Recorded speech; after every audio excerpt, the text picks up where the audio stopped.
आप सभी की प्रिपरेशन कैसे चल रही है। तो आज हम लोग कर रहे हैं शिफ्ट इन सप्लाई कर्व। इसको करने से पहले एक बार मैं एक्सप्लेन कर देती हूँ अभी हम लोग क्या कर रहे हैं। और देखिए अभी हम लोग यहाँ पे मैं लिखती हूँ, अभी हम लोग बीए इकोनॉमिक्स ऑनर्स सेमेस्टर 1 का हम लोग कर रहे हैं यूनिट 2। ठीक है, तो बीए इकोनॉमिक्स ऑनर्स के जो स्टूडेंट हैं सेमेस्टर 1 के हैं उनका 2 पेपर है, एक CC1 एक CC2। तो अभी हम लोग कर रहे हैं CC1 4 कोर्स पेपर 1 हम लोग कर रहे हैं, इसका हम लोग कर रहे हैं यूनिट 2। ठीक है, यूनिट 1 हम लोग कर चुके हैं, तो आपको यूनिट 1 भी इसी प्लेलिस्ट में, मतलब कि इसी प्लेलिस्ट में आपको, आप स्टार्टिंग से देखिए सब कुछ सीरियल वाइज मैंने करवाया है, तो आप इसी प्लेलिस्ट में आपको यूनिट 1 भी मिलेगा, यूनिट 2 भी, जितना भी CC1 मतलब इंट्रोडक्टरी माइक्रो इकोनॉमिक्स। आपको 4 कोर्स 1 में क्या पढ़ना है, इंट्रोडक्टरी माइक्रो इकोनॉमिक्स। तो यहाँ पर आपको जो इंट्रोडक्टरी माइक्रो इकोनॉमिक्स के सारे वीडियो, जितने भी यूनिट है, जितने भी चैप्टर्स है, सब कुछ मैंने स्टार्टिंग से, हम लोग सारे यूनिट कंप्लीट करेंगे। तो चलिए हम लोग स्टार्ट करते हैं। कल हम लोग ने इसके पहले वाला टॉपिक किया था movement along the supply curve, अभी हम लोग कर रहे हैं शिफ्ट इन सप्लाई कर्व। ठीक है, देखिए इसके बहुत सारे नाम होते हैं, जो स्टूडेंट्स होते हैं वो नाम में कंफ्यूज हो जाते हैं। देखिए यहाँ पे इसका नाम क्या है, शिफ्ट इन सप्लाई कर्व। इसका और भी नाम है, देखिए change in supply, change in supply, इसको हम लोग increase in supply and decrease in supply भी बोलते हैं। इसके 3 नाम हैं।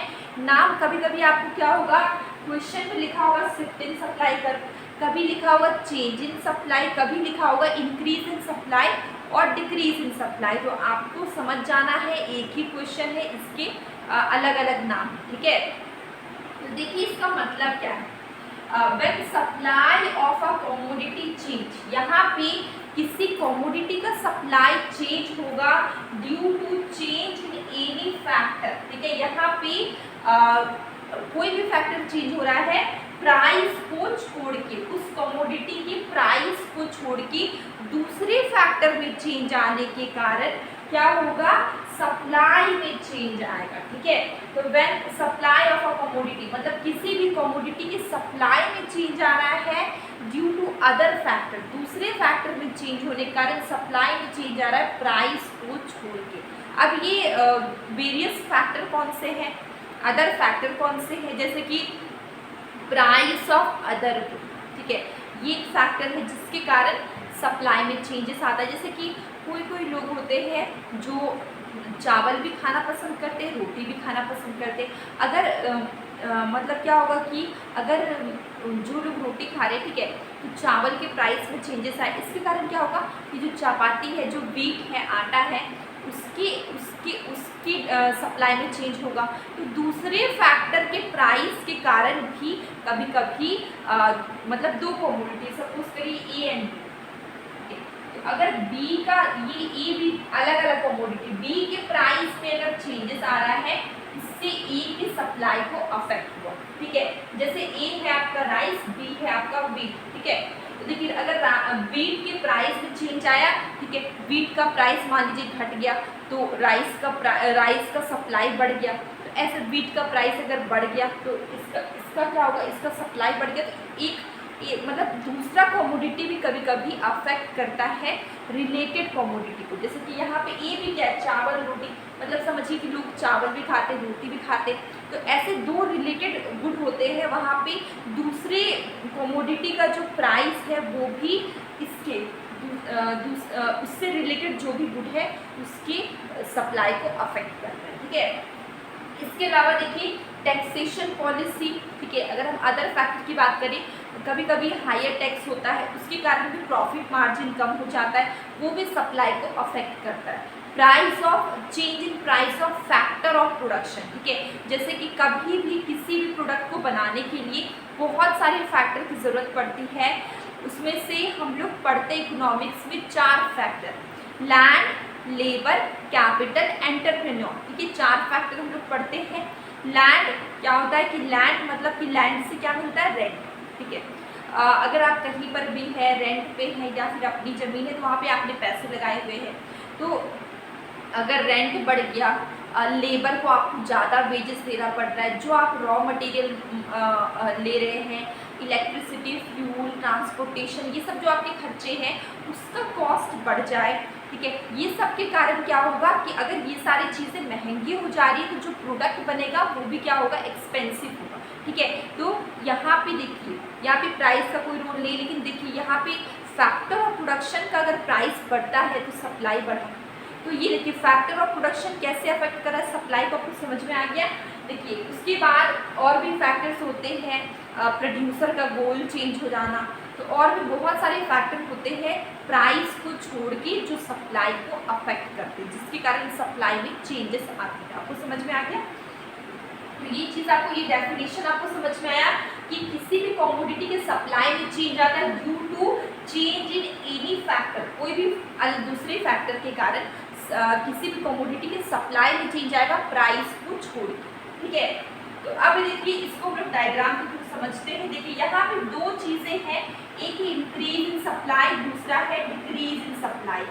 एक में सप्लाई इंक्रीज होगा, दूसरे में सप्लाई डिक्रीज होगा। तो आप देखिए यहाँ पे मैंने कुछ लिखा नहीं, आप यहाँ पे लिख सकते हैं ए, यहाँ पे मैं लिखती हूँ सी, यहाँ पे मैं लिखती हूँ, ठीक है। आप देखिए अगर सप्लाई आपका ए से बी, ये देखिए यहाँ से देखिए पहले आपका, देखिए ये मैंने लिखा है, ये मैंने पॉइंट दे दिया ए बी सी। आप देखिए पहले आपका सप्लाई कर क्या था, एस एस, आप देखिए आपका सप्लाई कर रहे हैं एस एस, ये मूव कर गया एस एस से एस वन, ठीक है। तो आप देखिए ये राइटवर्ड मूव कर रहा है, जब सप्लाई कर राइटवर्ड मूव करता है एस एस से एस वन मूव करेगा, तो क्या होगा, इससे क्या होगा, क्वांटिटी जो सप्लाई है वो बढ़ेगा। पहले OQ सप्लाई कर रहे थे, अब OQ1 सप्लाई कर रहे हैं, ठीक है। क्वांटिटी सप्लाई आपको बढ़ गया, लेकिन प्राइस देखिए कांस्टेंट है OP, प्राइस क्या है, कांस्टेंट है OP। इसी चीज को मैंने यहाँ पे लिखा हुआ है, राइटवर्ड शिफ्ट इन सप्लाई कर फ्रॉम SS टू S1। देखिए जो सप्लाई का पहले SS था वो शिफ्ट कर गया S1, मतलब राइटवर्ड शिफ्ट किया, ठीक है, due to favourable change in other factor. दूसरे फैक्टर है उसमें जो चेंजेस आ रहा है वो फेवरेबल चेंजेस आ रहा है। सपोज करिए कि दूसरे टैक्सेस, अगर हम बात करें टैक्स पॉलिसी, ठीक है, वहाँ पे अगर गवर्नमेंट सब्सिडी दे रही है, ठीक है, तो अपने फेवर में चेंज आ रहा है। दूसरे कमोडिटी में अगर प्राइस घट गया और उससे रिलेटेड जो गुड है आपकी उसका सप्लाई बढ़ जाए, तो ये क्या होता है, फेवरेबल चेंजेस आएगा। तो यहाँ पे जो क्वांटिटी सप्लाई है वो क्या होगा, बढ़ेगा, ठीक है। तो देखिए फेवरेबल जो भी चेंजेस आ रही है वो अपने फेवर में आ रही है, जिससे कि हमारी जो भी गुड है उसका सप्लाई बढ़ रहा है। इस केस में क्या होगा, जो सप्लाई कर है वो शिफ्ट करेगा S1। यहाँ तक आपको समझ में आ गया।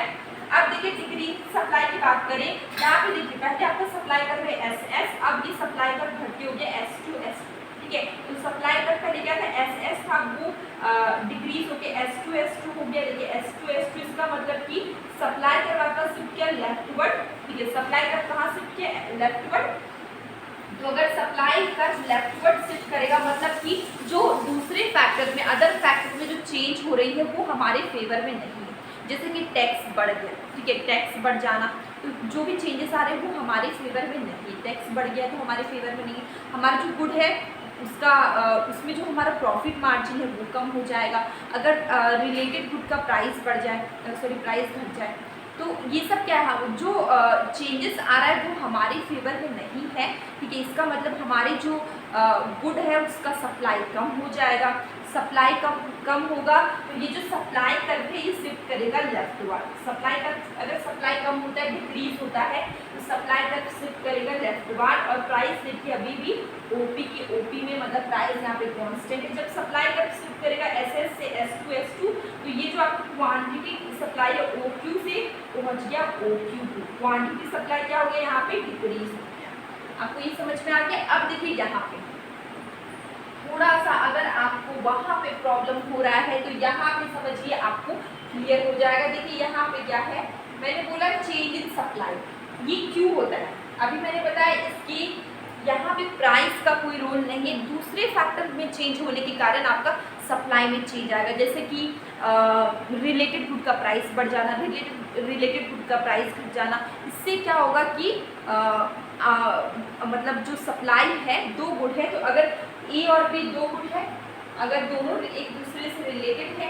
इसका प्राइस बढ़ेगा या घटेगा तो इससे इसको अफेक्ट करेगा, ठीक है, इसके सप्लाई में अफेक्ट होगा, ठीक है। दूसरा टैक्सेशन पॉलिसी, ठीक है, इसके कारण भी सप्लाई को अफेक्ट होता है। प्रोड्यूसर का गोल, ठीक है, ये भी सप्लाई को अफेक्ट करता है। इसके अलावा फैक्टर ऑफ प्रोडक्शन की प्राइस में चेंज होना, ठीक है। तो ये सारे फैक्टर हैं जो कि आपको जो सप्लाई को अफेक्ट करते हैं प्राइस को छोड़, हम लोग ने प्राइस को नहीं लिया, ठीक है। अब हम देखते हैं शिफ्ट इन सप्लाई का किस तरीके change in other than the price, बहुत सारे फैक्टर में चेंज होना प्राइस को छोड़ के। इसका एक और नाम है शिफ्ट इन सप्लाई कर। चेंज इन सप्लाई का एक और नाम क्या है? शिफ्ट इन सप्लाई कर। यहाँ पे दो चीजें होती है, या तो सप्लाई कर आपका राइटवर्ड शिफ्ट होता है या फिर आपका लेफ्टवर्ड शिफ्ट होता है। अगर राइटवर्ड शिफ्ट होगा तो इंक्रीज इन सप्लाई, ठीक है, सप्लाई राइटवर्ड शिफ्ट हो रहा है, मतलब जो फैक्टर्स में चेंजेस आ रहे हैं वो हमारे फेवर में है, ठीक है। और अगर लेफ्टवर्ड शिफ्ट हो रहा है, इसका मतलब जो सप्लाई में चेंजेस आ रहे हैं वो हमारे फेवर में नहीं, ठीक है। तो देखिए सप्लाई में जो चेंजेस आ रहे हैं वो हमारे जो फैक्टर्स में चेंजेस आ रहे हैं, ठीक है, वो हमारे फेवर में नहीं, जिस कारण हमारे प्रोडक्ट का जो सप्लाई है वो कम हो गया, तो इसको हम लोग बोलते हैं डिक्रीज इन सप्लाई। अगर सप्लाई बढ़ जाता है उसको हम लोग बोलते हैं इंक्रीज इन सप्लाई, मतलब जो फैक्टर्स में चेंजेस आ रहे हैं वो हमारे फेवर में है, हमारे प्रोडक्ट का सप्लाई बढ़ गया, ठीक है, इसको हम लोग बोलते हैं इंक्रीज इन सप्लाई। तो ये बहुत छोटा सा वीडियो था शिफ्ट इन सप्लाई कर। आई होप आप लोगों को समझ में आया हो। कोई भी डाउट हो प्लीज़ कमेंट बॉक्स में ज़रूर बताइए। और डेली मैं शॉर्ट वीडियो में क्वेश्चन पूछती हूँ और कभी कभी शॉर्ट कंसेप्ट भी बताती हूँ, आप उसे देखिए, आपको काफ़ी बेनिफिट्स होंगे। और अगर आप अभी तक आपने यहाँ सब्सक्राइब नहीं किया तो प्लीज़ सब्सक्राइब ज़रूर करें, साथ ही बेल आइकन को प्रेस करना नहीं भूलिएगा। इससे क्या होगा, आने वाले सभी वीडियो की नोटिफिकेशन आपको मिल जाएगी और कोई भी वीडियो आपका मिस नहीं होगा। तो अब हम लोग मिलेंगे लेकिन